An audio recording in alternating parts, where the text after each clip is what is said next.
O meu convite hoje, né, já iniciei o dia convidando vocês para olhar para dentro, para a criança interior que existe em cada um de nós, né?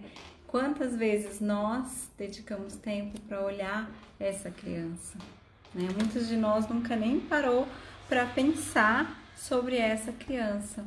Então eu quero te perguntar hoje, você parou para olhar a tua criança?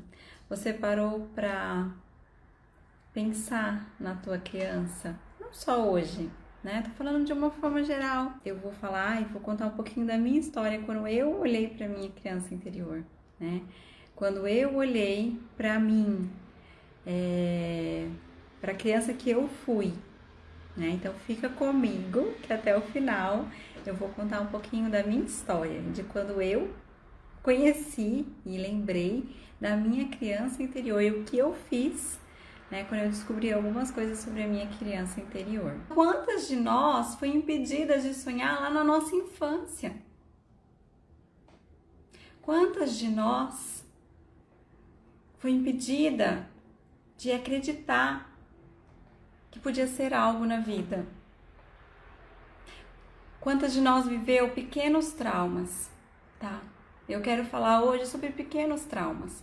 Porque quando a gente fala de trauma de infância, quando a gente fala de curar a criança interior, muitas vezes a gente pensa em grandes traumas, né? A gente pensa numa criança que foi abusada, a gente pensa numa criança que sofreu algum acidente, a gente pensa em uma criança que, enfim, não teve um pai, não teve uma mãe, mas a gente esquece de pensar que pequenos traumas também podem bloquear a nossa vida adulta.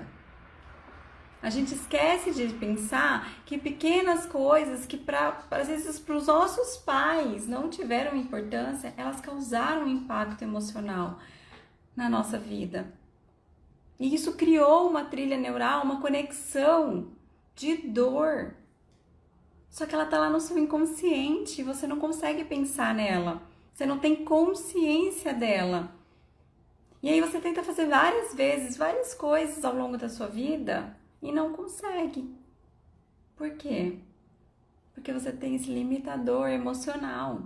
Para quem me segue aqui, já deve estar cansado de saber, mas eu vou falar mais uma vez. Nosso cérebro é 15% racional e 85% emocional. Então, o que move a nossa vida, o que constrói a nossa história é muito mais emocional do que racional. Racionalmente eu sei, né? Hoje eu apliquei na mentoria de manhã e ensinei as meninas a fazer um plano de ação para atingir um objetivo. A aula de sábado a gente falou sobre metas neurologicamente corretas. Como fazer metas neurologicamente corretas. Isso é a parte racional do processo. É o passo a passo, é importante, é importantíssimo.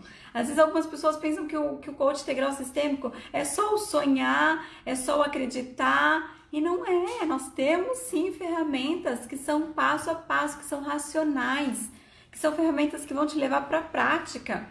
Paulo Vieira já fala, ele é bem enfático no que ele fala, tem poder quem age. Mas muitas vezes você quer agir e não consegue agir. Por quê? Por causa daquele 85% emocional. E o 85% emocional que muitas vezes a gente se recusa a olhar. Por quê? Para de sonhar, menina. A gente muitas vezes se recusa a olhar porque a gente não foi treinada, o nosso cérebro não foi treinado para olhar. Quantas de nós escutou? Engole esse choro. Isso é frescura. E aí aquilo ficou registrado em nós e vai trazendo um aprendizado. E a gente vai replicando esse aprendizado e a gente vai tendo a nossa vida baseada nesse aprendizado sem ter consciência que é ele que está bloqueando a nossa história.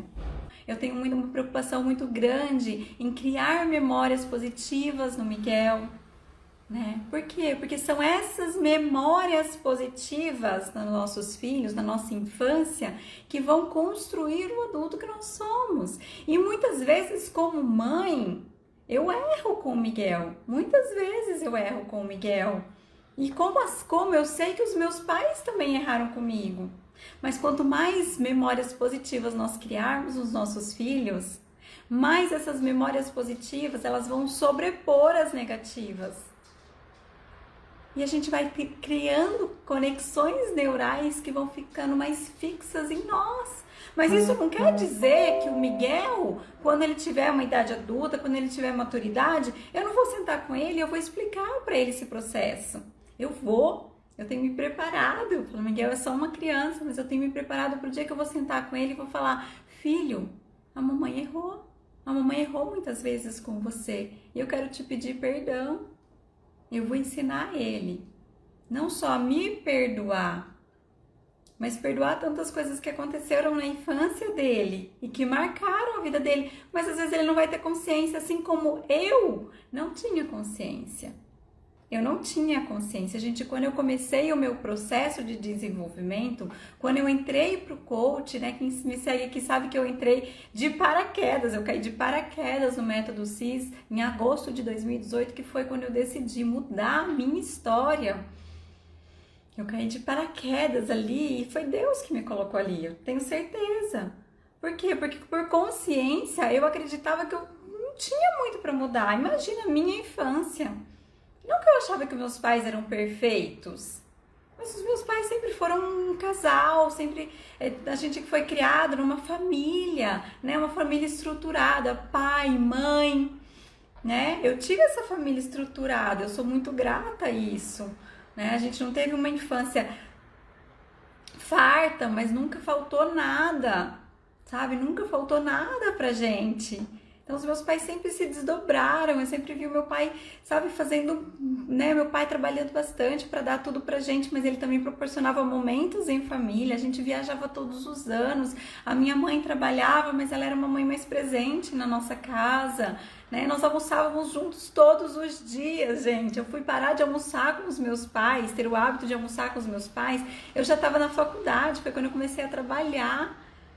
Então, olha só como eu, né, na minha visão consciente, a minha infância tinha sido, sabe, tudo certinho.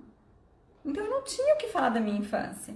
E aí eu comecei, né, fiz método CIS, eu identifiquei muita coisa ali no método CIS mesmo, saí dali tomando decisões, grandes decisões que mudaram a minha história, né, uma delas foi e eu não tinha ainda muita consciência, eu tomei a decisão no método CIS, mas eu ainda não tinha consciência do que tinha mexido comigo aqui dentro para tomar essa decisão. Quando o Miguel tinha 1 ano e meio, eu me divorciei do pai do Miguel, a gente tentou de tudo, eu tentei de tudo, realmente foi inevitável o divórcio.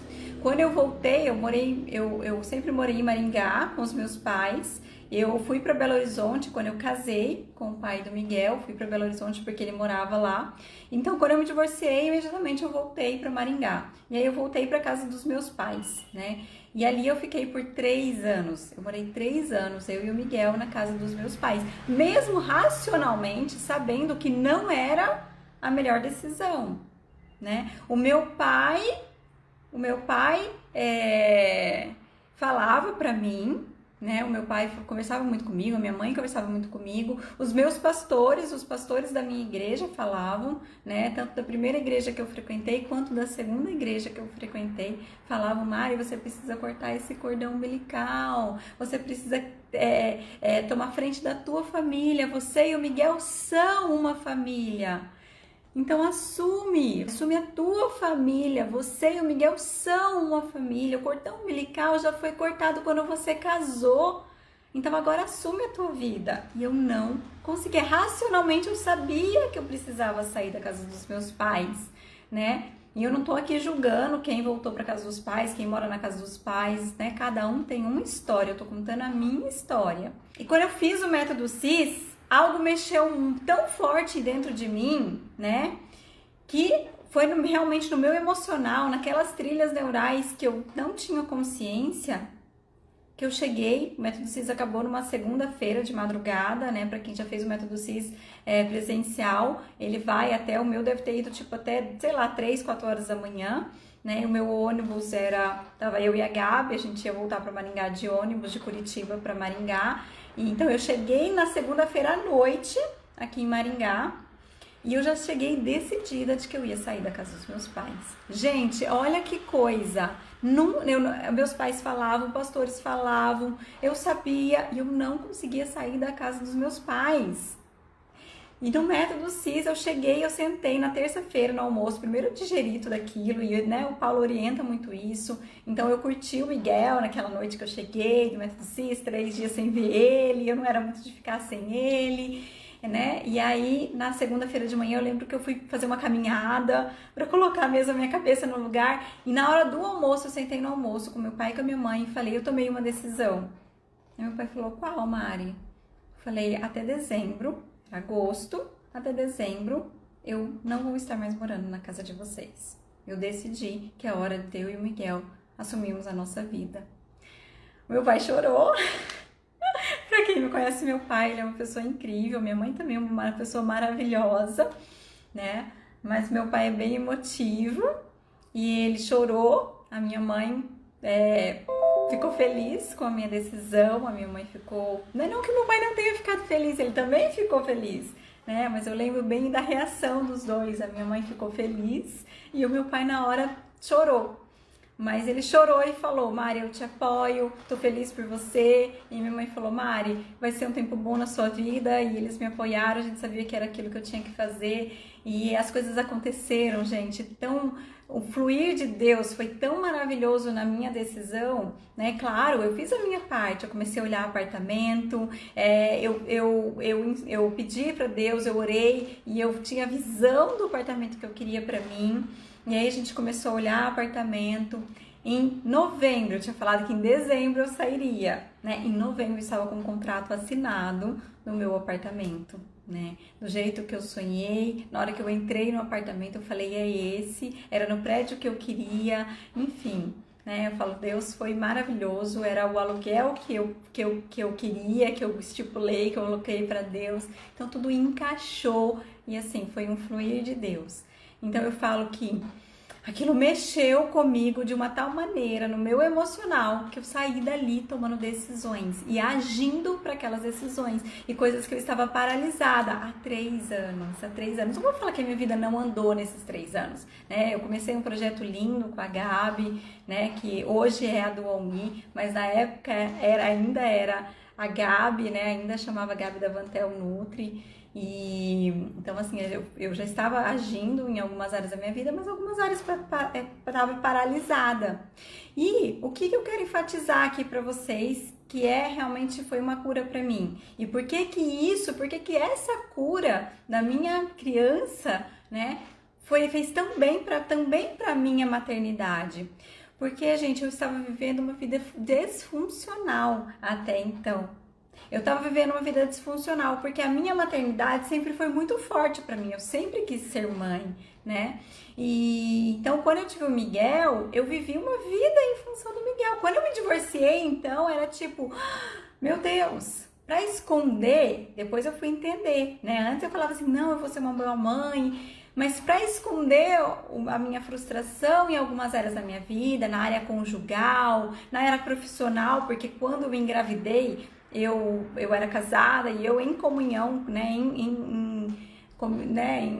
em acordo, de acordo com o meu ex-marido, com o pai do Miguel, eu parei de trabalhar para me dedicar a pelo menos 2 anos ao Miguel. Então eu voltei sem trabalho, eu voltei, né? Então minha vida estava disfuncional. E eu fazia o quê? Eu focava onde eu era boa, que era na minha maternidade. Todo mundo me admirava, todo mundo admirava a forma como eu estava lidando com o meu divórcio, todo mundo admirava a criança que o Miguel era, apesar de ter acabado de passar por um trauma do divórcio dos pais, né? Então eu ia ali. E aí eu comecei a olhar pra mim e eu comecei a me sufocar, né? E eu comecei a sufocar o próprio Miguel sem ter... Gente, escuta o que eu tô falando, é sem ter consciência de que eu tava fazendo aquilo. Né? E eu comecei a sufocar o Miguel, por quê? Porque era tudo pra ele, tudo ele. E eu falo bastante aqui, se você não ouviu, eu vou falar mais uma vez sobre a história do oxigênio, né? Então, quando você tá num avião, qual que é a indicação, a recomendação? se houver uma despressurização, coloque a máscara primeiro em você e depois auxilie crianças e idosos. E o que eu estava fazendo naquele momento? Eu estava auxiliando o Miguel e eu estava esquecendo de mim. E aí, com isso, eu estava sufocando o Miguel e me sufocando e me matando como mulher, como profissional, né? Como amiga, em outras áreas da minha vida. E aí, quando eu tomei essa decisão de assumir a minha vida, de eu vou tomar o controle da minha vida, mesmo ainda sem ter muita consciência do que tinha acontecido dentro de mim, né? E aí foi quando eu decidi, eu vou fazer o coach. Isso veio de encontro com a vida profissional que eu já tinha escolhido para mim, que era essa união com a Gabi, né? Esse trabalho que a gente já queria fazer, que a Gabi trabalha com o corpo. E eu quero também falar um pouquinho de como o cuidado com esse corpo me levou a tudo isso, gente. Olha como a nossa vida precisa ser sistêmica, a gente precisa olhar para a nossa vida não só como uma área, a gente precisa olhar para a nossa vida como sendo 11 áreas, 11 pilares, né? Porque assim, o cuidado que eu tinha com o meu corpo, ele me fez ter uma cognição muito melhor, porque eu nutria o meu corpo. A Gabi fala muito sobre o quê? Sobre o nutrir o corpo. Então eu tinha um corpo preparado para tudo aquilo que eu estava decidindo para minha vida. Eu tinha uma cognição, né? Então, a minha nutrição ajudava no meu sistema neurológico, na minha cognição. Então, isso também ajudou o fluir de todo o processo. E a gente já trabalhava com a parte alimentar, e a Gabi já era coach de emagrecimento, mas a gente tinha necessidade de trabalhar ainda mais forte com a parte emocional. Então veio de encontro tudo aquilo que eu estava vivendo na minha vida pessoal, aquele encontro comigo mesmo, aquela cura, aquela decisão de repente de destravou algo em mim, e eu falava, eu quero que todas as mulheres vivam isso, porque é inacreditável. Então eu já começo aqui te falando, se você não conhece o Método CIS, você merece conhecer o Método CIS, você merece participar do Método CIS. Encerrou uma turma ontem, né, do Método CIS, e a próxima turma é a última de 2020, que também vai ser online, que vai ser em novembro. Se você tiver interesse, depois você me pergunta que eu te passo a data certinha, as informações. Tem no link na minha bio, tem o link para você acessar o Método CIS, né? Então, assim, eu queria muito aquilo, eu queria muito levar tudo aquilo para outras mulheres, né? Então veio de encontro ali mesmo, né? Antes dessa decisão que eu contei para vocês, que eu cheguei na segunda-feira no Método CIS, eu fechei a minha formação em coach. E aí eu quero também enfatizar uma coisa. Eu estava divorciada, o meu divórcio já tinha saído, mas ainda financeiramente eu estava me recuperando.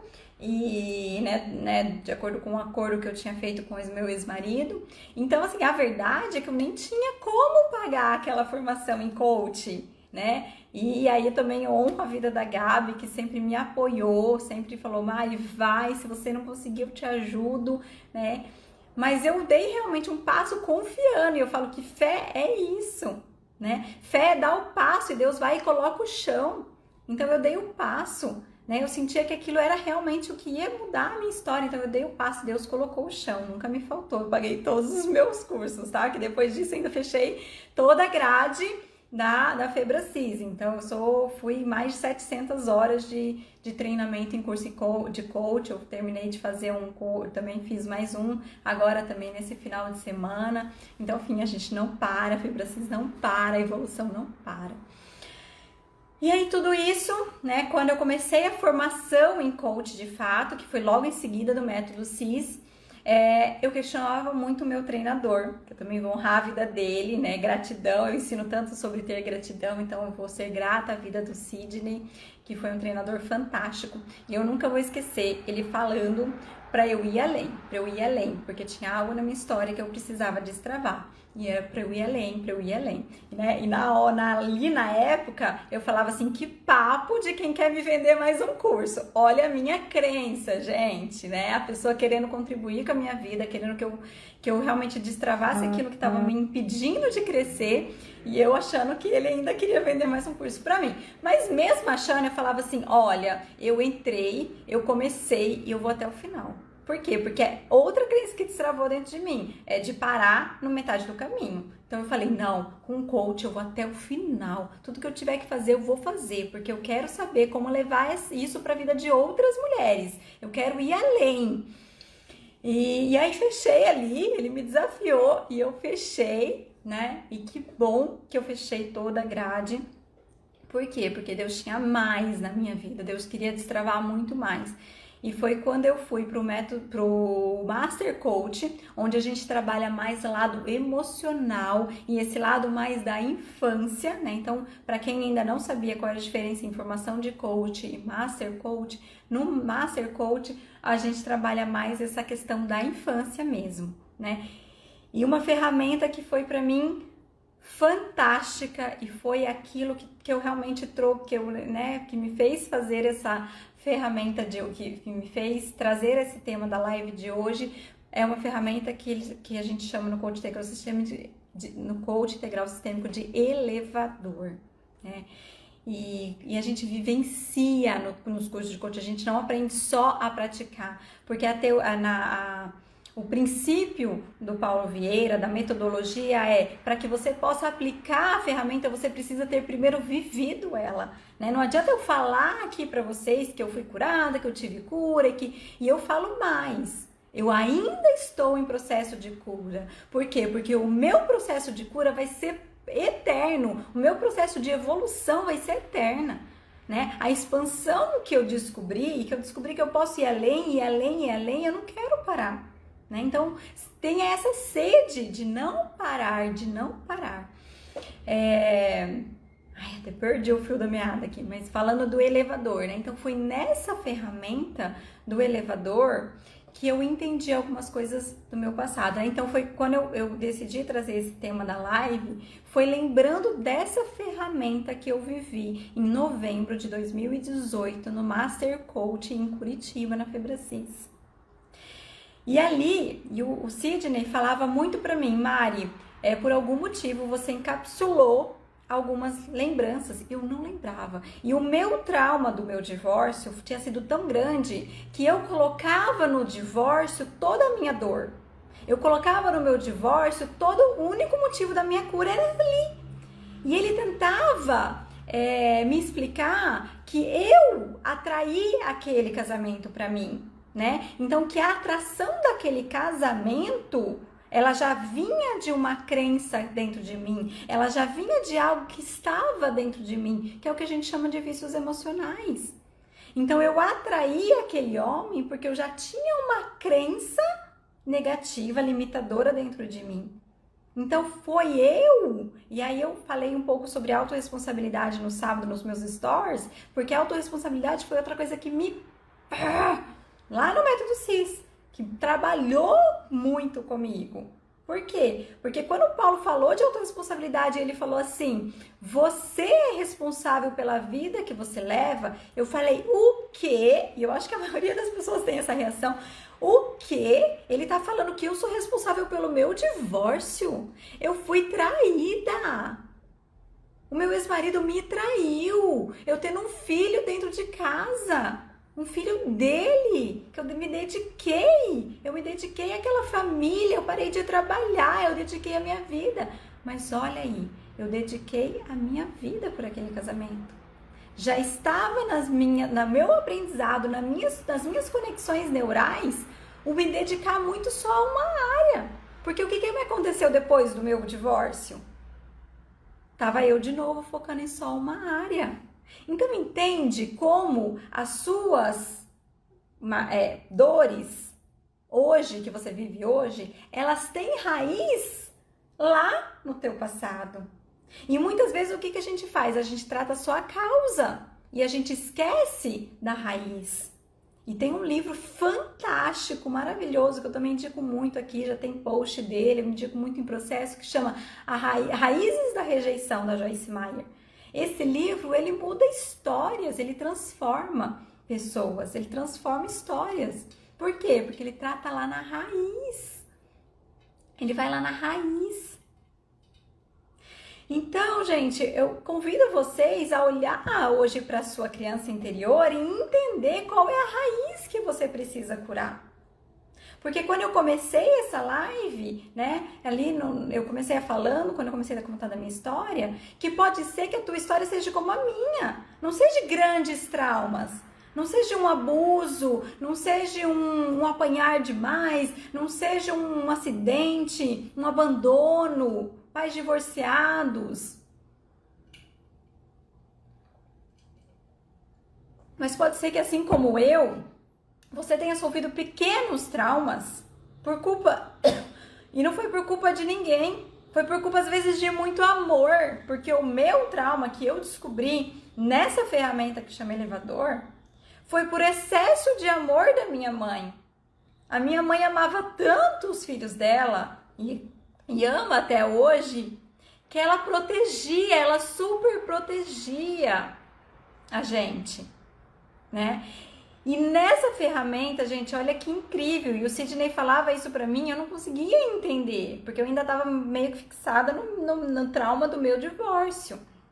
E eu não conseguia entender que tinha coisas lá atrás. Por quê? Porque eu encapsulei aquelas lembranças e esqueci, eu queria esquecer delas. Então eu não tinha consciência delas. E nessa ferramenta, olha que poderosa, é a ferramenta que a gente chama no coaching integral sistêmica de VAS. Visão, audição e sinestesia. Através daquilo que você vê, ouve e sente, cria-se uma crença ou reprograma-se uma crença, né? Então, esses exercícios, a gente trabalha o lado emocional. Marca isso, gente. Ferramenta VAS. Quem faz processo individual comigo conhece muito ferramenta VAS. São ferramentas maravilhosas que trabalham o teu emocional. E aí nessa ferramenta, gente, olha que incrível, uma memória que estava encapsulada em mim. Meu avô tinha uma fazenda e a gente se reunia muito nessa fazenda, né? Eu tenho lembranças maravilhosas dessa fazenda. Meu avô proporcionava, eram ano novos, né? Todos os anos a gente passava ano novo ali, eram coisas incríveis que a gente vivia ali, né? Meu avô sempre proporcionou coisas maravilhosas, reuniões da família toda, né? Minha família da parte da Vantel.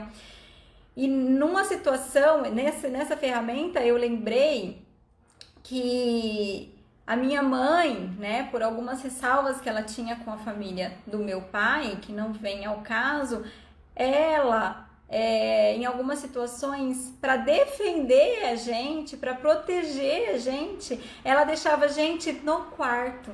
E aí as crianças, os nossos primos estavam brincando, né, e eu lembrei dessa cena, né, da gente no quarto, minha mãe, eu e os meus irmãos, né, eu tenho a Gabi de irmã e um irmão mais velho, e a gente no quarto, né.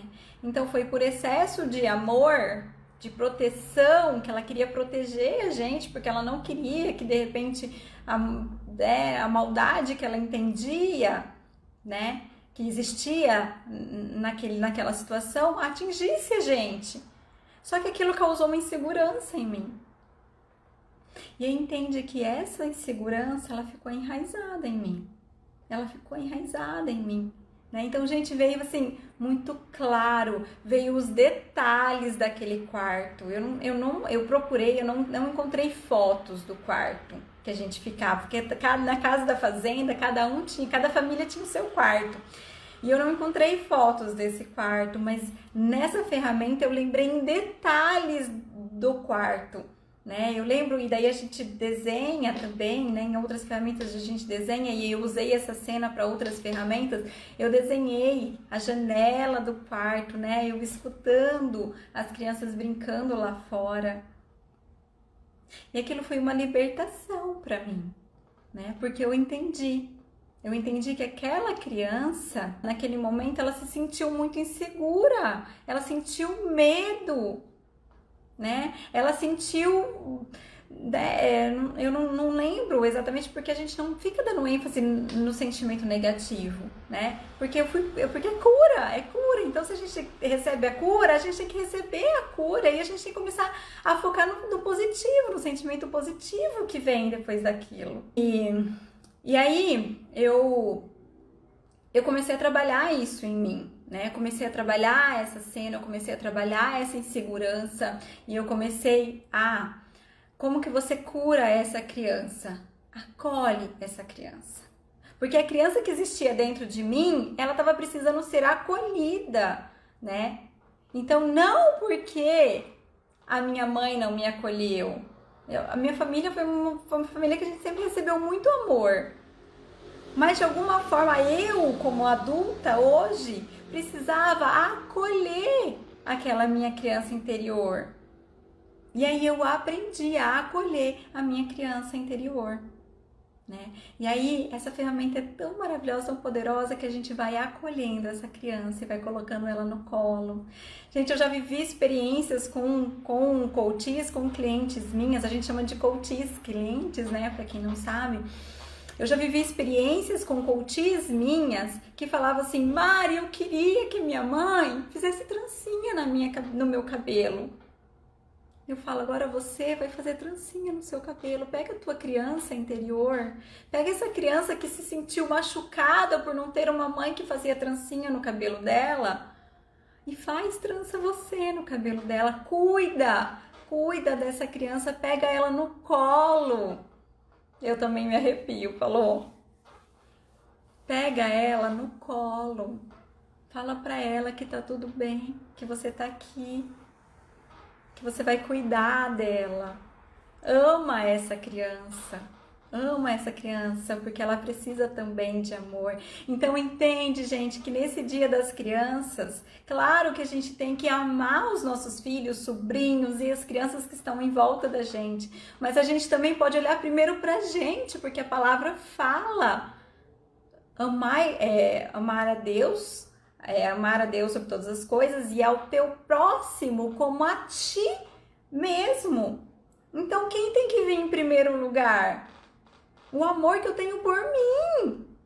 Então é o amor que eu tenho por essa criança que está dentro de mim. Então vamos amar essa criança que está dentro de você. Essa criança que muitas vezes não foi encorajada, mas você agora pode encorajar.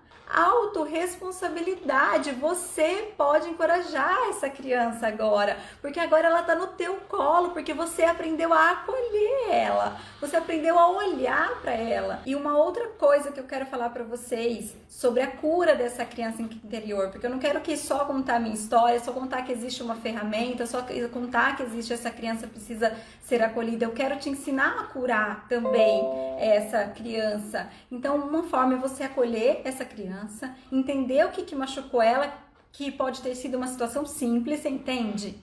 Pode ter sido uma situação simples. E amar ela em palavras, validação. Por quê? Porque muitas vezes a nossa criança foi criticada. E muitas vezes nós ainda continuamos nos criticando. Por isso, a primeira coisa que eu gosto de trabalhar em processo é identidade.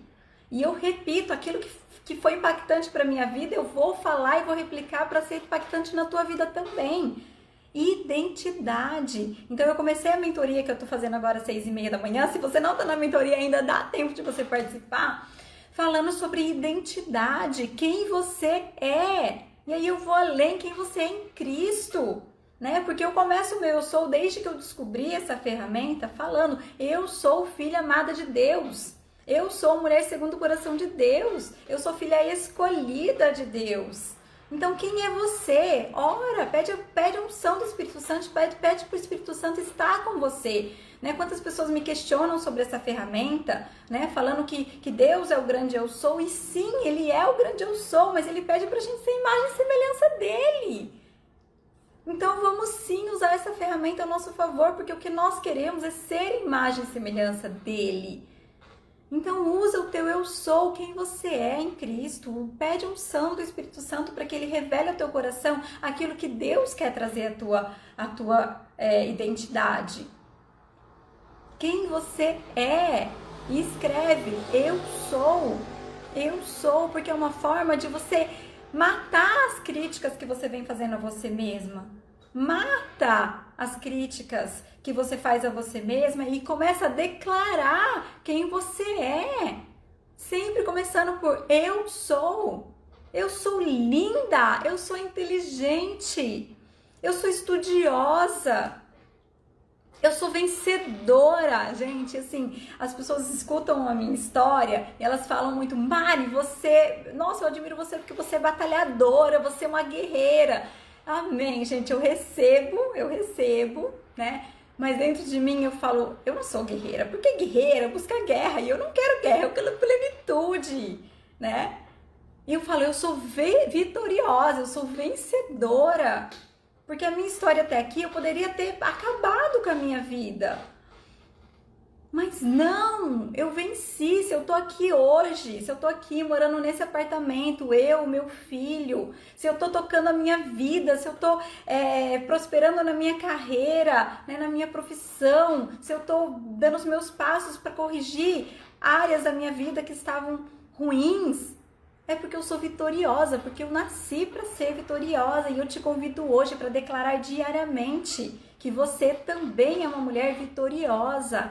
Eu sou vitoriosa. Quantas mulheres lindas, lindas, que não se olham no espelho, gente, ou que se olham e não conseguem falar eu sou linda. Por quê? Porque foram tão depreciadas na infância que não conseguem, né? Então eu libero mesmo, eu libero perdão para os meus pais, porque ninguém dá aquilo que não tem. E se os meus pais um dia erraram comigo, foi porque um dia erraram com eles também. E eles também estão em processo de evolução e eles também estão em processo de cura. Assim como eu falo para o Miguel, né? Eu peço muito desculpas para o Miguel, eu peço perdão para o Miguel, porque eu erro com o Miguel. Eu não sou uma mãe perfeita, né? Às vezes eu errei ali com ele, na hora eu faço o caminho de volta. Olho para ele, olho fundo nos olhos dele, que a gente chama de V0. É como se a velocidade do mundo parasse. E eu olho para ele no fundo dos olhos dele, fazendo um V0 com ele, amando ele só com o olhar e falo, filho, me perdoa. A mamãe estava nervosa, a mamãe errou, a mamãe... Eu peço perdão para ele, porque eu quero que ele saiba que eu sou vulnerável. Perfeito, eu falo para ele, filho, a única pessoa que não vai errar com você é Deus. O resto todo mundo vai errar, porque nós não somos perfeitos, mas nós estamos buscando essa perfeição. Então olha a importância, gente, da gente saber que nós somos vulneráveis, imperfeitos. A gente tem buscado a evolução, e quanto mais a gente busca a evolução, entende, mulher, por que eu falo muito sobre você buscar a evolução? Não é só sobre evolução financeira, não é só sobre evolução profissional, é sobre evolução de pessoa, de ser humano. Você como mulher, você como filha amada de Deus, porque se nós queremos ser parecidos com Ele, nós queremos chegar mais próximas dele, nós precisamos passar por todo esse processo de evolução, de cura, de perdão, de amor próprio, de autocuidado. Tudo isso nos aproxima de Deus.